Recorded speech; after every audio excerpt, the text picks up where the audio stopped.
أهلا salam alaikum. Asma, اليوم je vais vous parler de quelque chose de technique. Je vais vous présenter un texte qui me concerne et j'ai besoin de l'améliorer. C'est très important. C'est un texte qui est destiné aux libraires et donc qui va déterminer le succès de mon livre ou pas.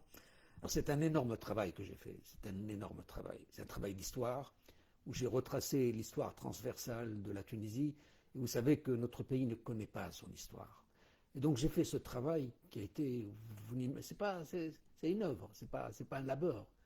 C'est vraiment, c'est une histoire transversale. Et c'est pour ça que je décide de le republier, parce que mon premier éditeur a fait faillite, donc mon livre n'est plus sur le marché, sauf ceux qui ont pu l'acheter. Ce livre doit être disponible pour de nouveaux chercheurs, parce que j'ai quand même déblayé le terrain, j'ai déposé une connaissance, j'ai quand même j'ai vu l'histoire de Tunisie de notre point de vue d'Ifriquien, et ça donne autre chose. On a une histoire passionnante, et donc il faut que ce travail soit connu. Et je commence par l'éditer en France, et donc là je suis, disons que l'éditeur me demande de me présenter et de présenter l'œuvre. C'est-à-dire que oui, c'est destiné aux libraires, donc les libraires ont déjà un certain niveau intellectuel. Ils lisent des livres pour pouvoir vendre des livres, parce qu'ils doivent pouvoir en parler, mais pour en parler, donc, ils doivent déjà avoir les éléments.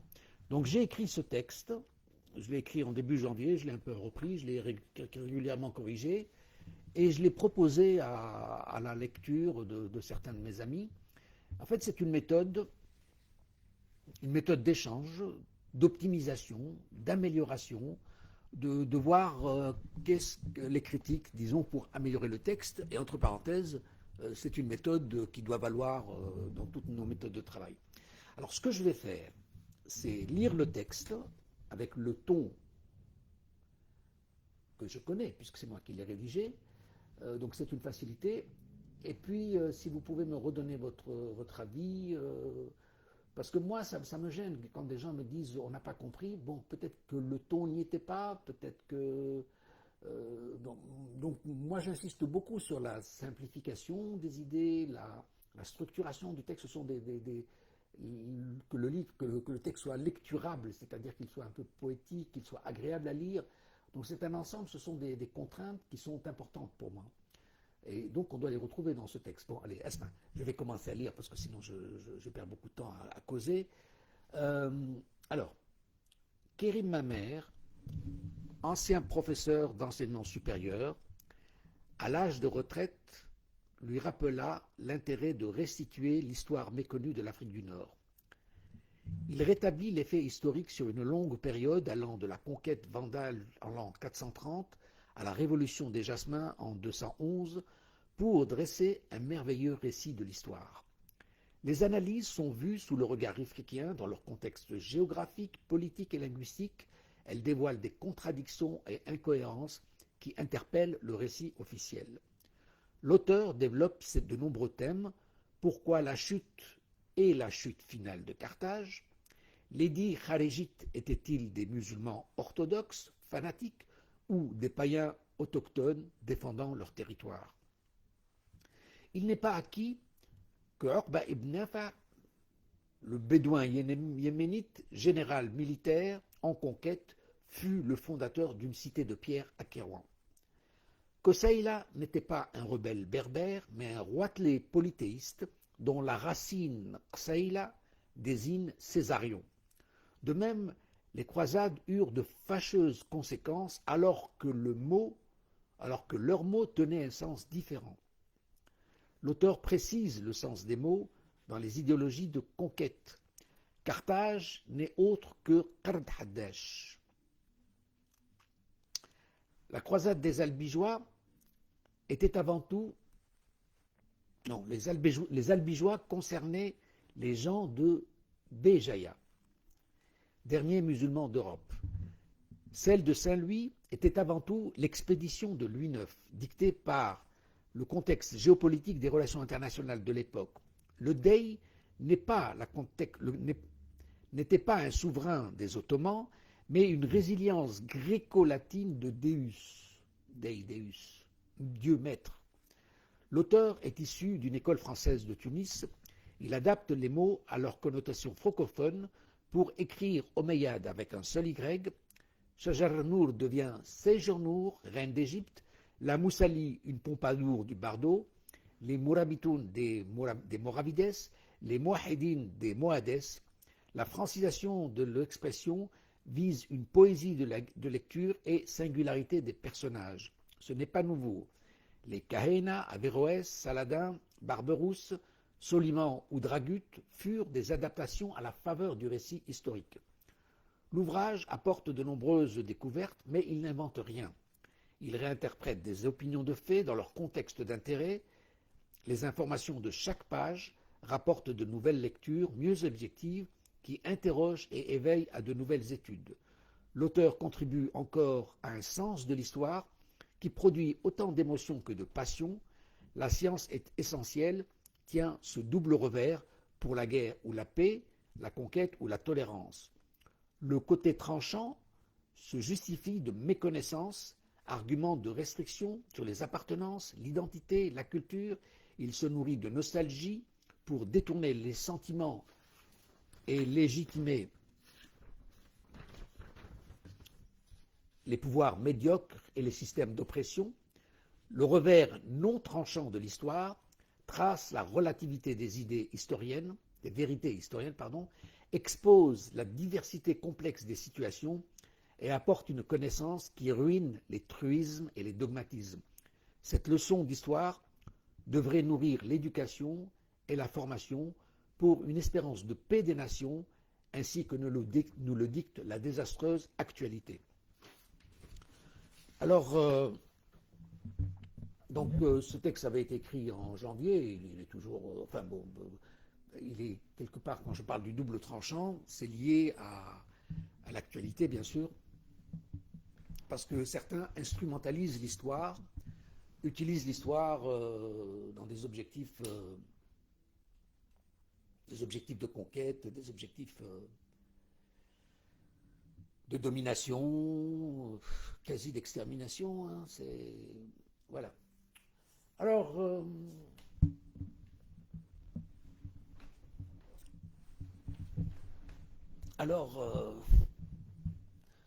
je suis préoccupé par la simplicité. C'est important qu'un texte soit simple. Mais les choses sont simples pour des choses simples, mais les choses compliquées, comment les simplifier sans trop abuser, c'est pas évident. Donc vous savez bien, la simplification est importante. Alors là, je l'ai lu avec le ton de l'auteur, mais normalement, n'importe quelle personne qui ne connaît pas le livre doit être capable de le lire, retrouver le ton qui convient pour comprendre. Donc première question, est-ce que ce texte est compréhensible ? Ça, c'est important. Est-ce que le fait de l'avoir lu avec mon ton le rend plus compréhensible ? Et donc, mon ton devrait être celui de tout le monde, que de n'importe quelle personne qui lit ce livre devrait être capable de retrouver ce ton pour comprendre le sens. La structuration des idées, bien sûr, est essentielle, parce qu'elle vous conduit. Et il y a une structure dans ce texte. Alors, peut-être qu'elle n'est pas assez visible, et donc je devrais la rendre visible avec les paragraphes, avec les sauts de ligne, tu vois. Peut-être que... En tout cas, il y a une structure, c'est clair. Je parle du personnage. Est-ce que c'est suffisant quand on parle du personnage ? Est-ce que je dois en dire un peu plus ? Je parle de Tunis. J'aime bien faire cette référence de Tunis, d'une école française de Tunis. Nous avons une très bonne école française de Tunis qui a sorti des savants, des grandes personnalités. Et je trouverais dommage qu'on l'oublie. Alors je le rappelle dans mon exposé. Donc je rappelle que moi-même sors de cette école française de Tunis et j'espère que Tunis sortira encore des élites francophones. Alors, c'est un sujet de thème, c'est un sujet de présentation de thème, c'est-à-dire que lorsque vous lisez ce texte, ça doit vous donner envie de savoir « Ah, Carthage a disparu en 703 et elle ne s'est plus relevée. Pourquoi ne s'est-elle plus relevée ? Donc on doit avoir un intérêt. Et en fait, peut-être que je ne le dis pas assez, mais la solution se trouve dans ce bouquin, la réponse se trouve dans ce livre. Donc peut-être que dans l'exposé, je dois dire que l'on trouve des explications sur la chute finale de Carthage. La chute, d'accord, mais pourquoi la chute finale de Carthage? Pourquoi est-ce que c'est jamais relevé? C'est une question intéressante. Alors moi j'en ai fait un chapitre, il y a 3-4 pages qui parlent, peut-être un peu plus qui parlent de ça, mais ça vaudrait peut-être une thèse de doctorat, ça vaudrait peut-être une étude fondamentale. Donc là, quand vous avez le tracé chronologique de l'histoire, c'est bien pour les chercheurs.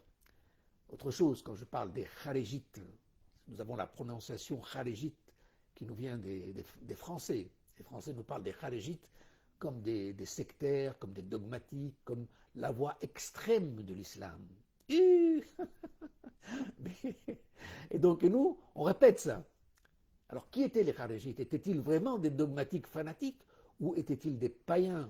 Parce que le mot Kharégite, quand vous le traduisez en langue réelle, c'est ceux qui sortent de l'islam. Kharijin min al-Islam. Donc les Kharijites sont ceux qui ne sont pas dans l'islam. C'est qui n'est pas dans l'islam? Ce sont les païens. Donc les Khawarij sont des païens. Ce n'est pas les sortants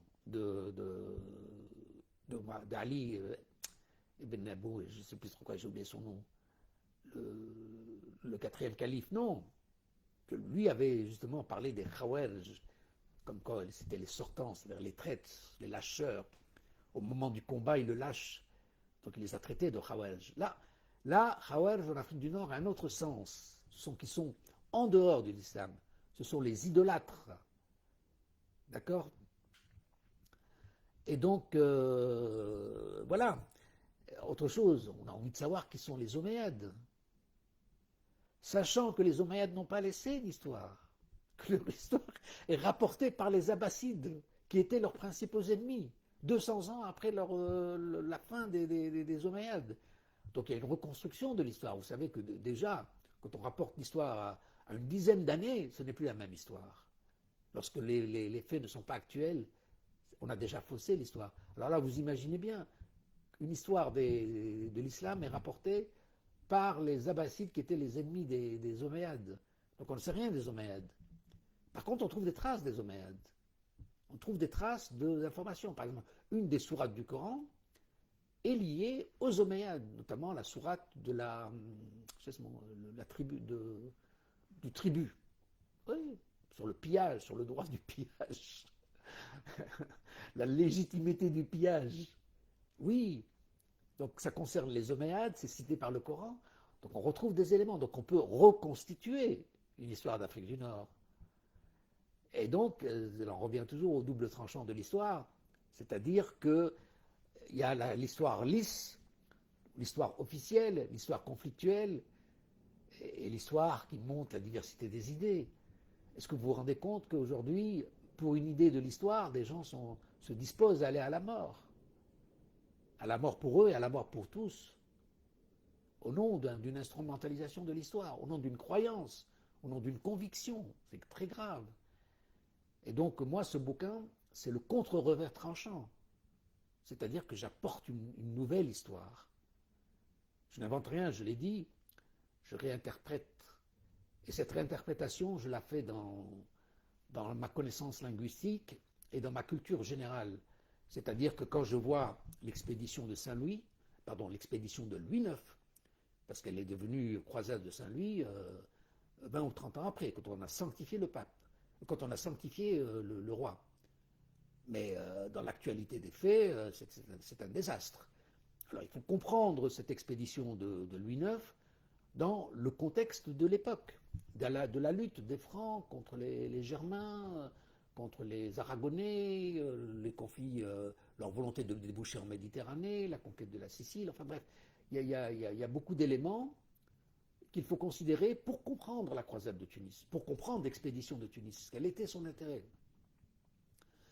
Alors, la connaissance linguistique, c'est comme je vous disais, les Français nous parlent de Koseila.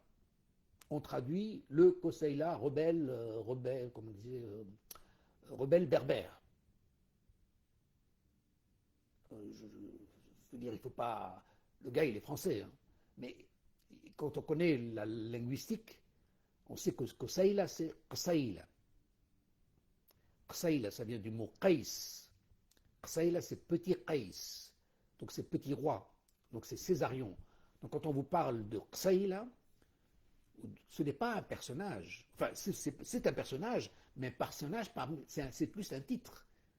Donc c'est le souverain. C'est le Césarion local. C'est le roitelet. Et donc, bon, alors on idéalise un personnage en disant Qusayla berbère s'est opposé aux invasions islamiques. C'est pas qu'il s'est opposé. Il a fait la guerre, oui, mais lui, il était polythéiste. Donc, oui, il a fait la guerre aux musulmans, mais, il a adopté le dieu des musulmans. Dans la cité de Takirouan, il y avait la reconnaissance du dieu des musulmans. Après, on a découvert que c'était un dieu exclusif. Alors là, ça n'allait plus, vous voyez. Donc, pour les polythéistes, si votre dieu il est bon, on le rentre dans la cité. Donc voilà, bon, je ne suis plus en train de parler du texte, je suis en train plus de parler de l'histoire. Et en fait, ces thèmes-là, quand je les évoque ligne après ligne, quand je vous parle aussi je vous ai parlé concernant les Albigeois, la croisade des Albigeois. Alors le mot croisade, déjà, il avait un sens différent. D'accord? C'est comme le mot colon. Les gens étaient fiers de se dire colon. Parce que colon, on va dans une terre inconnue, enfin une terre vierge, on la travaille, et on est des colons. Et puis aujourd'hui, le mot colon, c'est renversé, c'est l'envahisseur, ça a un tout autre sens. J'espère que le micro fonctionne. Quand il est loin, je ne me rends pas compte et je m'éloigne du micro et je n'enregistre pas. Inch'Allah, ça a enregistré. Ok. Donc, je parlais de quoi là? Je parlais de quoi? Je parlais des polythéistes, je parlais de Qusayla, du mot croisade. Le mot croisade a un sens différent. Donc le sens militaire guerrier tel qu'on le lui donne aujourd'hui, c'est différent. Qu'est-ce qu'il y a encore? Ah oui, les Albigeois, oui, voilà ce que je disais, les Albigeois. C'est mignon quand on dit les Albigeois. Mais il faut être linguiste africain pour comprendre que Albigeois, c'est les Bjawa. Les Bjawa. Et c'est qui les Bjawa? Ce sont les gens de Béjaïa. De Béja. Nous avons Béja en Tunisie et nous avons Béjaïa dans l'actuelle Algérie. Donc vous voyez, les Béjawa sont les Albigeois. Et on a fait une croisade contre eux parce qu'ils ne se soumettaient pas au pape. Alors, Louis IX, lui, était un faillot au pape, enfin Louis IX, la lignée des Francs, faillotait le pape pour gagner du pouvoir, mais les Béjaïas, eux, ils ne faisaient pas la croix, ils ne voulaient pas se soumettre à l'église du diable. Hein. Et donc, les Albigeois ont été massacrés, c'est tout dans le sud sud-ouest de la France jusqu'en Italie. Et donc, ce sont les derniers musulmans d'Europe. Donc, il y a une racine musulmane européenne. Et ça, on ne le sait pas assez. Et donc, c'est quand même une leçon d'histoire, c'est-à-dire que l'islam européen ne date pas de la migration de 1958 ou de 1959, ou de la Première Guerre mondiale, ou de la Deuxième Guerre mondiale, je n'en sais rien, avec les soldats qui sont restés. Non, il y a une racine européenne d'un islam européen. C'est intéressant. C'est intéressant. C'est intéressant parce que ça vous permet de faire une histoire de conciliation. Et c'est toujours là le double tranchant de l'histoire. En ce moment, on s'attaque beaucoup à l'islam. Il y a une hiérarchie des civilisations. J'écoutais Benjamin Netanyahu qui parlait, c'est-à-dire que son engagement, son massacre qu'il commet sur Gaza, il le légitime de la civilisation avec le soutien de l'Europe et de l'Amérique. C'est une hiérarchie, c'est du nazisme. C'est du nazisme avec d'autres mots. Alors, vous voyez qu'il instrumentalise l'histoire et il se réfère toujours à l'histoire pour justifier la conquête, pour justifier la mort, pour justifier le massacre. Et attendez, moi j'aimerais bien entendre un rabbin. Le rabbin, on ne l'entend pas, mais on entend Benjamin Netanyahu qui n'est pas croyant et qui se revendique d'éléments de la Torah pour massacrer, pour tuer jusqu'au dernier. C'est dramatique ce qui se passe. Donc vous voyez, c'est le double tranchant de l'histoire. Donc l'histoire, on peut l'utiliser autrement.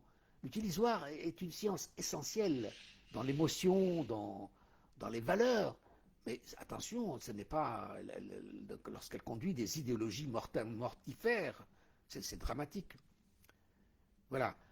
Euh, donc, c'est juste, quand je vous dis un mot, sur chaque mot, on peut faire des livres. Et donc, dans cette présentation, c'est comme si c'était... je vous dépose plusieurs thèmes. C'est un sujet de thème. C'est-à-dire que tous ces thèmes, je les évoque, mais sur chaque thème, on peut faire un livre. Sur chaque thème, on peut développer un débat public sur l'instrumentalisation de l'histoire, sur l'histoire de Tunisie, sur des faits d'histoire. Voilà. Alors, un texte doit être simple, compréhensible, même si la matière est difficile. C'est pas facile. Le texte doit être structuré, et j'espère qu'il est structuré, et je rajoute un petit élément poétique, c'est-à-dire qu'il doit y avoir une prose. Lorsque vous lisez un texte, ça doit être agréable à l'écoute d'un bon lecteur. Compréhensible, structuré, profond, poétique. Donc ce sont tous ces éléments que j'aimerais retrouver dans ce texte. Peut-être que je me trompe. Peut-être malgré toutes mes bonnes volontés, on n'aboutit à rien dans tout ça. Peut-être que le lecteur étranger qui prend le texte, eh bien, ne voit pas tout ça. C'est pas visible. En tout cas, c'est volontaire de ma part. C'est peut-être pas... Alors, cette méthode de faire, bon, moi, je veux m'améliorer. Parce que c'est important. Donc, je fais un texte, je le soumets. Il ne faut pas non plus que ce soit un truc de rumeur malsaine, de critique ou de règlement de compte. Je veux des critiques constructives, des idées qui m'aident. Même ta perception d'un alphabet elle m'intéresse. Elle m'intéresse. Enfin, quand je dis tu, je parle du tu tunisien, ça veut dire qu'il est indéfini. Je ne suis pas en train de désigner une personne précise, c'est général. Donc la personne qui n'est pas très cultivée et qui lit le texte, son émotion m'intéresse. J'aimerais bien savoir qu'est-ce qu'il retient de ce texte. Voilà. Moi, bien sûr, ce texte est destiné à des libraires. Donc c'est des gens qui ont déjà un certain cursus académique. Normalement, quand on vend des livres, on est capable de les lire, on est capable de les vendre, on est capable... voilà, donc... voilà, quoi d'autre encore? Alors, donc, oui, ce que je voulais dire, c'est que cette méthode, c'est une méthode qui vaut pour tout. C'est que quand vous construisez une maison, c'est bien d'avoir l'avis de plusieurs personnes. Parce que quand la maison est construite, c'est fini, elle est construite. Donc là, c'est pareil, j'ai un texte, je vais l'éditer, une fois qu'il est édité, c'est fini, je ne peux plus y revenir. C'est pas, oh, tu aurais dû ceci, donc je le fais avant. Donc c'est une démarche, c'est une méthode qui devrait valoir... bon, je le vaux pour moi, et parfois j'ai des retours de rumeurs négatives, je vous disais, ou des règlements de compte, ou peut-être parfois on peut arriver même à des histoires de pugilat. Bon, c'est pas grave, c'est pas grave. Mais je veux pas non plus que ça handicape le livre dans son avenir, hein, vous voyez, parce que parfois les rumeurs sont difficiles à modifier. Ah, c'est bon, je ne vais plus parler de ça. Je parle plutôt de la méthode. La méthode, c'est dans nos vies, c'est la méthode de la démocratie. C'est-à-dire que quand on pose un problème, on a des échanges, parce qu'après, quand c'est fini, c'est fini. Et donc, la plupart des gens, d'abord, ne prennent pas l'avis des autres. Ils travaillent dans le script, ils travaillent de manière individuelle, ils camouflent l'information, c'est pas bon. Moi, je travaille différemment. Je pose et j'accepte toutes les remarques, d'autant lorsqu'elles sont constructives, ça me plaît. Bon, quand elles sont dérisoires, je ne porte pas intérêt, mais sachez en tout cas que j'aime qu'un texte soit lecturable. Le mot n'existe pas, mais lecturable, pas lisible, lecturable, c'est-à-dire une belle lecture. J'aime que le texte soit simple, j'aime, et dans tout l'intérieur de mon bouquin, en principe, il se base sur la simplicité, sur la bonne synthèse, sur la structuration. Et évidemment, pondre 300 pages structurées, c'est pas évident, c'est beaucoup, beaucoup, beaucoup de travail. Et dans ce bouquin, vous allez avoir des découvertes à chaque page, parce que chaque page évoque des périodes de l'histoire. Et vous pouvez prendre ce qui vous concerne, ce qui vous intéresse. Et sur 3 pages, eh bien, vous avez lu un environnement historique. Voilà, voilà, voilà, voilà, voilà. Qu'est-ce que je disais? Je disais que ça fait longtemps que je n'ai pas fait de vidéo. Je n'ai pas fait de vidéo parce que je suis en deuil. Et nous sommes tous en deuil avec cette histoire de Gaza. C'est pénible, c'est... Tout autour de moi, ce sont des atmosphères très, très peinées, très, très, très, très, très, très peinées. Et tout le monde parle de psychologie, d'ondes négatives, d'ondes positives. Et j'avais pas le cœur à parler d'autant que ça ne sert à rien, puisqu'on ne vous écoute pas. Pourtant, j'ai des choses intéressantes, utiles à dire sur de nombreuses choses, mais on ne vous écoute pas. Il n'y a pas, c'est très difficile de. C'est-à-dire que il y a encore un drame social, c'est que autrefois, le journal était le pouvoir du peuple. C'est l'argumentation du peuple, c'est le cinquième pouvoir. Lorsqu'il y a un drame personnel qui n'est pas entendu, c'est les médias qui le font entendre. Lorsqu'il y a une injustice, c'est les médias qui le font. Lorsqu'il y a un scandale politique, c'est les médias qui le font entendre. Lorsqu'il y a un Watergate, c'est les médias qui sont là. Aujourd'hui, les médias sont des vendus. Ils appartiennent à une personne, à un lobby. Les journalistes sont des propagandistes. Les journalistes ne veulent pas faire votre gloire. Est-ce que vous vous rendez compte de ce que je suis en train de vous dire? C'est-à-dire que parfois ils parlent d'une personne, mais ils vont donner trop de place à cette personne, alors ils le mettent de manière anonyme. Vous savez, comme ça on n'en parle pas. Ils ne mettent pas son nom parce qu'ils ne veulent pas mettre en valeur la personne. Et quand vous voyez les journaux, un journal, il est là pour donner de l'information. Il est là pour éveiller. Aujourd'hui, les journaux, surtout la TV, appartiennent à des groupes.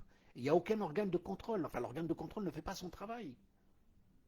On doit donner de l'information, on ne doit pas faire de la propagande. Et donc, voilà, peut-être que demain je ferai une vidéo, parce que ce qui se passe aujourd'hui, bon, le problème c'est que je peux dire des choses intéressantes qui n'intéressent personne, je peux dire des choses intéressantes qui sont justes, mais qui sont inexploitées. Voilà, donc j'ai attendu la fin de la guerre de Gaza, mais cette fin de guerre ne vient pas depuis plus de 3 mois. Ce ne sont pas deux armées qui se battent. Ce ne sont pas deux armées. C'est une armée contre des gens. Vous savez qu'ils se battent avec des pierres. Ils se mettent sur un immeuble et ils lancent des pierres sur des camions. C'est ça la bataille de Khan Younis. Après avoir bombardé avec des avions, rasé toute la ville, aujourd'hui ils rentrent en camion, ils ramassent des blocs de... C'est ça le danger des troupes israéliennes. C'est ramasser des blocs sur leurs camionnettes. C'est une guerre, c'est pas une guerre. Ce n'est pas dans les conventions de la guerre. Bon, le seul sujet de Gaza, je crois que demain je vais faire une vidéo, faudrait que je vous en parle, uniquement sur le thème de Gaza, parce qu'aujourd'hui c'était la présentation de texte, parler d'un texte, comment, bon c'est aussi c'est du français, hein, c'est la matière française, l'art de communiquer, l'art de s'exprimer. Voilà, voilà, voilà, voilà. J'ai fait une vidéo différente de la première, mais la première, j'ai perdu le son. Et ça, c'est l'effet du direct. On parle toujours avec son émotion, son cœur, et on dit des choses très différentes à chaque fois. Voilà. Quand je parle aussi de science essentielle, c'est que l'histoire n'est pas une... On peut dire une science positive, c'est pas une science positive. Donc on dit que c'est une science essentielle, pas nécessaire, mais essentielle, importante, mais elle ne doit pas non plus être instrumentalisée. Et mon travail à moi montre que l'histoire de Tunisie n'est pas que arabo-islamique. Elle est beaucoup plus diversifiée que cela. Nous avons eu des guerres de religion avant les guerres de religion. Nous avons eu des situations assez extraordinaires. Tiens, je vais vous donner un exemple, parce que chaque fois que je parle, il y a des idées qui me reviennent. Par exemple, la dynastie rustémide, la Republikas de Rustémide. Ils ont eu un débat sur l'alcool au 8e siècle. Au 8e siècle, le pouvoir musulman dit qu'il faut interdire l'alcool. Le pouvoir musulman dit qu'il faut interdire l'alcool. Alors Abdelrahman ibn Rustum dit je ne peux pas interdire l'alcool. C'est comme si on vous demandait vous ne faites pas quelque chose. Il dit mais je ne peux pas. C'est difficile. Alors, en d'autres mots, je ne peux pas vous interdire de manger des pommes, je ne peux pas non plus vous interdire. Ah, mais ce que je peux faire, c'est sévir en état d'alcoolisme. Waouh! Waouh! C'est extraordinaire comme loi. Nous, aujourd'hui, circonstance atténuante, il était alcoolique. Je l'ai buté, mais j'étais sous. Ah, il y a rajel. Mais à l'époque, au 8e siècle avant Jésus-Christ, je ne peux pas interdire l'alcool, mais si quelqu'un commet un délit en étant alcoolique, il paye double. C'est-à-dire que c'est une circonstance aggravante. Est-ce qu'il y a une législation aujourd'hui dans le monde qui fait de l'alcool une circonstance aggravante? C'est-à-dire qu'il vaut mieux ne pas dire que vous êtes alcoolique, sinon vous ramassez le double. Ici aujourd'hui, ouais, mais j'étais alcoolisé, je l'ai buté, j'ai battu ma femme. Non! Il faut savoir se contrôler. Eh bien, c'est une loi qui a eu lieu au 8e siècle, ça vaudrait les meilleurs débats du Parlement des pays les plus avancés d'aujourd'hui. On a eu ça en Afrique du Nord. Donc vous voyez que notre histoire de Tunisie, elle est extraordinaire. Il y a des tas de choses à découvrir, elle est très belle. Il faut la connaître, il faut la regarder sous le regard ifriquien, avec la compréhension de notre langue tunisienne. Et voilà. Beaucoup de choses, et c'est une histoire méconnue. C'est une histoire méconnue. J'ai fait un très très gros boulot. Et ça, par exemple, comment le faire sentir dans une présentation. Ça, vous voyez, quand je discute avec vous, je discute, je réfléchis et je me propose des solutions. Allez. Sur ce, peut-être que demain je ferai une vidéo sur Gaza parce que la situation est trop pénible. Ciao, ciao, ciao, ciao, ciao, ciao, ciao, ciao, ciao, ciao, ciao.